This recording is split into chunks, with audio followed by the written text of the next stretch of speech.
What's going on, guys? Got another knife review here for you. This is going to be of the Direware Solo V2. This is probably, in every review that you see on this knife, you're going to hear the words beast or tank or brick. And I think each of them properly describe this knife, but not in a bad way whatsoever. When it comes to this knife, this is an absolute just monster of a blade. I actually traded this or traded my Dalibor Regulus plus some cash for this knife. And Direware, pretty much when I really started getting into knife collecting, I think I had long since had the Sebenza and started hearing about Hinders and Striders and knives like that. But Direware was one of those just highly sought after knives that I really thought I'd never get it, just because of the prices and also just availability. It's pretty hard to come by. I think Eric from Direware, the order books have been closed for quite some time, and what I hear is he's maybe like 18 months deep in terms of how many orders he's got. So yeah, I feel like I kind of lucked out in getting this knife because now having it in my collection and having sharpened it and carried it and used it already within a day or so. Not that I have the best I guess understanding of this knife, but so far it's been amazing. I cleaned it out as well. I actually took the blade out and took the bearings out on the pivot, so it's got really large nylon race bearings in here, so bigger bearings than say a KVT system, and smoothed it out, and this thing flicks out awesome, and not compromising blade play or blade centering or anything. This knife is absolutely perfect. So Direware obviously is considered a very hard use folder. The Dalibor, I think, was also a hard use folder with 0.2 inch thick CPM 3V steel. This one is sporting a 0.187 S35 VN steel, so obviously it's not no slouch. And S35, it's not my favorite steel, but I'm starting to learn how to sharpen it and just appreciate it for what it is. So anyway, what you have is, I think what I heard was 0.25 or even more. I'm not sure actually. I need to get some calipers, but I think around 0.25 inches thick of carbon fiber. Actually, this is probably the thinner end on here. I'm going to compare the thickness right now compared to, say, a Sebenza, so you can get a taste of how thick those scales are. So 0.2 on the titanium and the carbon fiber. That is a thick slab of carbon fiber. I'm here against a Strider. This is an SMF CC. So even a Strider SMF CC, the scales at its thickest point is going to be how thick a Strider Lego is going to be. Here you got a Hinder XM24. So even next to the Hinder 24, the Direware looks like its fat uncle. So it's just a chunky knife. But here's the thing about the Direware is that, even in the pocket, it actually sits pretty well. It actually hides pretty well. I think due to the pocket clip being slightly slanted this way, the tendency is for it to push the knife in here. And because it's, well, you have the tip up, tip down option here, but sitting tip up, it actually rides low in the pocket, about this low, okay, and then it has these I guess barrel standoffs, and so it rides well in the pocket. The pocket clip works great in the pocket, and then the knife just hugs in there. So sliding in and out, it's all smooth right here, so it doesn't drag or cut into your hand at all. So I've had this with keys in the pocket, and just works. It works great. So there's no issues, no issues there. Opened, it's, you know, because it's contoured. Again, you can see how contoured this knife is, and because of, you know, the way it's cut out here, it just feels, you know, my hands are, you know, probably like medium sized, average hands. This knife hugs, you know, just it sits in your palm perfectly. No hot spots to speak of. Easy to choke up on. You know, you can drag your thumb up here, and, you know, due to this recurve right here, it's, you know, it's going to dig into whatever you're cutting, and then whatever kind of, you know, precision cuts to, if you're going to push down, you know, I was kind of just rolling on some paper like this, and it just sliced right through it after I sharpened it up. So really works. You know, this kind of gave me a better understanding of, you know, what the recurve tanto, I guess not really tanto, but, you know, what that edge is all about. So you can really do a lot of fine cutting, and then just drag cuts, or not drag cuts, but you know, cutting this way. So anyway, like if you're pulling on rope or slicing or anything, you know, now that I talk about the slicing though, this is definitely not going to be the best slicing blade. I mean, you can sharpen it up. I have it pretty well sharpened. I think I need to finish it up. Finish up the edges a little bit better on the wicked edge, but you know, I definitely have a slicing paper, but again, I don't have digital calipers, but the just feeling, okay, the shoulder behind the secondary bevel, it's incredibly thick. You know, just doing a quick size comparison, you know, even the Strider feels so thin, you know, compared to the Direware. Sebenza, I mean, just, you know, hollow ground, of course, is going to be crazy thin there. The Hinder XM24 actually has a pretty thick shoulder, you know, behind the bevel as well, but it still feels extremely thin comparatively to the Direware.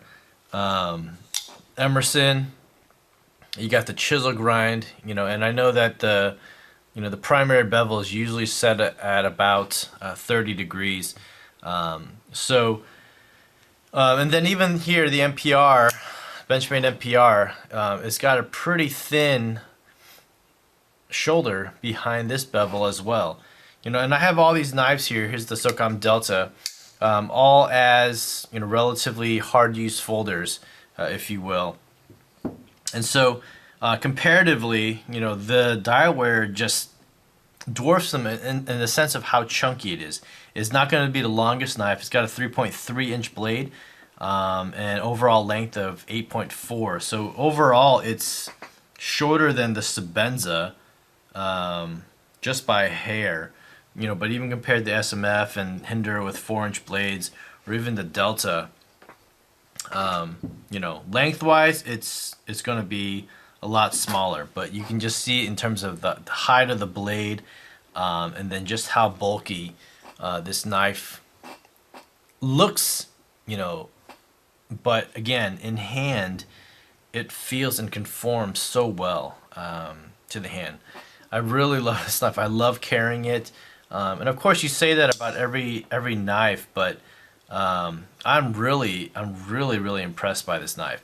Carbon fiber on here is perfect. I just handled the tilt, and it had some, you know, little cracks and things missing, but on this, the carbon fiber is super smooth, and it, you know, really is perfect on here. And I just can't believe how thick. I think this is even thicker than the Crusader Forge, you know, Metro Tactical, you know, with carbon fiber that I had. It's even thicker than that, and yeah. So the titanium is crazy thick as well. I think this is a maybe older model of the V2 in that it has these chainring bolts on the titanium side.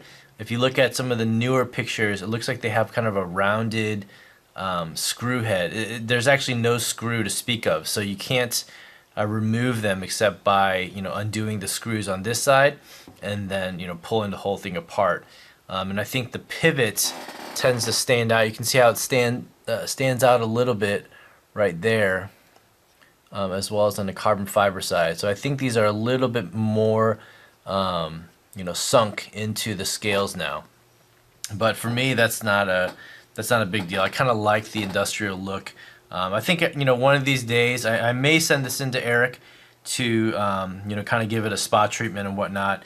Maybe put in some of those new bolts, which I think looks a little bit better. I'm not a huge fan of these chainring bolts in general. So construction-wise, it uses the blade thumb studs as the stop pins, or as the blade stops. Falls into this huge just crater on these on titanium frame lock, as well as the carbon fiber. I think at least it's touching there. You got Eric's logo on this side, as well as the fat Direware. Looks sharp on here. I really like how he pressed that in there. So again, very very impressive. The grinds on this knife are amazing. So you just have this front grind here. So this is a, I think this is actually hollow ground too. So it's kind of a shallow hollow grind. And then here you have a very deep hollow grind. But again, it ends at a pretty thick edge. And then when you sharpen it up. So just to tell you how sharp, or how thick that shoulder is, when I sharpened this up at where the factory edge was, I measured it out at about I think it came out to be about 48 to 49 degrees inclusive. So that's almost 50 inclusive, all the way around here. So this one definitely is a little bit more shallow, so you can see how the bevel right there is a little bit smaller than on the recurve. Okay, so again, very thick blade, 0.187 at the top. Jimping on here is just it's perfect. It just digs in great. Reverse grip, you got a little bit of jimping on the back of the spine of the handle, and it just locks in perfect. It's a sweet looking knife too. Absolutely just mean looking. Pocket clip, very very functional. You can see how it's rounded out here, and then it's got that rounded down here, so it really snaps in. It actually there's actually good tension on here. You can actually pull it up. It's not overly tight, so it's gonna fit. It actually fits my warm-ups. A lot of knives with pocket clips, it's really hard to, I guess, like slide it into your warm-ups, and even this one is pretty easy because of how the tip is raised here, and it just slides in, glides right in. And again, it's not as bulky in the pocket as you would think it would be. Deployment, again, is super smooth, just rolls right out with the bearing system. It's just implemented perfectly. No up and down, like side. It's like this. I've said this about a lot of knives, but I don't know. Like, this is seriously the most solid knife I've ever felt. And fit and finish again is not compromised whatsoever on this knife. The only thing, at least with this knife in particular, I've seen other people, actuating their lock, and it's actually pretty easy for them, it seems. The lock bar, they can just push over pretty easily with the thumb, and I can do it and get the blade to close. But man, I've worn my thumb, just in a day, I've worn my thumb raw. And it takes a lot to push this over, so I'm definitely using the index method and pulling it up and then closing it that way. So it's a little bit more forgiving, but this is the blade, or the lock tension is extremely tight on this one. That being said, the detent is perfect. Really takes nothing to deploy this knife. Comes right out, no wrist flick whatsoever. You can even do I hope I don't scratch any of my knives, but You can even do a flick down like this, or even like this if you throw it across your body, and it'll deploy, so like that. So you can just see how fast it is. I'll try to do that one more time. So, sorry. So it's a very fast blade for deployment. Again, you can flip it down and the blade will just shoot right out. So deployment is great. The lock face, as well as you'd expect with a knife of this caliber, is fully carbonized, and so it's very smooth. When I opened this up, I did recarbonize the face just to smooth it out ever so slightly. Definitely helped out a little bit more in terms of stickiness on the lock when I first got it in the trade. So backspacers, or not backspacers, the barrel standoffs, you got 4 of them right here. They're all titanium, and then you got this little small one here, which I'm assuming is for like a lanyard hole, or for a lanyard, but I'm not positive actually, because when you do close the blade, you don't have much room to work with in terms of where the blade's sitting. You probably can't really see where the blade is sitting. You can see a little bit right there, but because that tip right there runs very steep and very far along, I mean, you can kind of estimate or guesstimate, the blade sitting like right along these barrel standoffs. So one other thing that Eric does that I'm hoping maybe that he'll change, not that he needs a lock bar stabilizer, but right now he's using a pin. So John Grimsmo, he does that on his Norseman. You can barely see it because the tolerances and the fit on this cutout is so precise, and it's very thin on a knife this thick. But there is a tiny little pin. You can maybe see it right there at the tip of that pocket clip. There's a pin that sits there that causes this, or prevents this lock bar from over traveling. And not really necessary in my opinion, just because I mean this lock bar is so thick, and it takes quite a bit of force and strength to be able to actuate that lock. So, and again, with the bar, with that little pin in there, then you can't pull the lock out in case you need to loosen up the tension. So I don't know. I mean, that's a good thing in that Eric probably tuned this knife himself, so that's yeah. So you definitely trust these custom makers in terms of their build quality and those kinds of things. You can just listen to this knife when it opens. It's just such an the thwack is so gratifying. When it opens up. So even closing, when the detent ball sets in, it's just a very satisfying clack. So anyway, overbuilt knife at its finest, I think, so far. The Hinder, in comparison, I don't know. I mean, Hinders at their secondary price are definitely extremely expensive, and Direwares as well. But in terms of build quality, I would say it's comparable, if not better. Again, there's always a new knife factor that you always think about, when you're reviewing a knife and testing it out. But honestly, I really like the feel and overall look of the Direware. A lot more than the Hinder. Hinder is, I think a knife, in my opinion, that's not overrated. I think it's definitely popular with good reason. But for me, I think the overall look of the Hinder has kind of lost its appeal compared to some other knives. Striders, I always go back to thinking it's great. Hinder, I don't know. Hinder is kind of one of those knives that I just try to love, So I definitely like it a lot. I'm not saying I'm getting rid of it in my collection.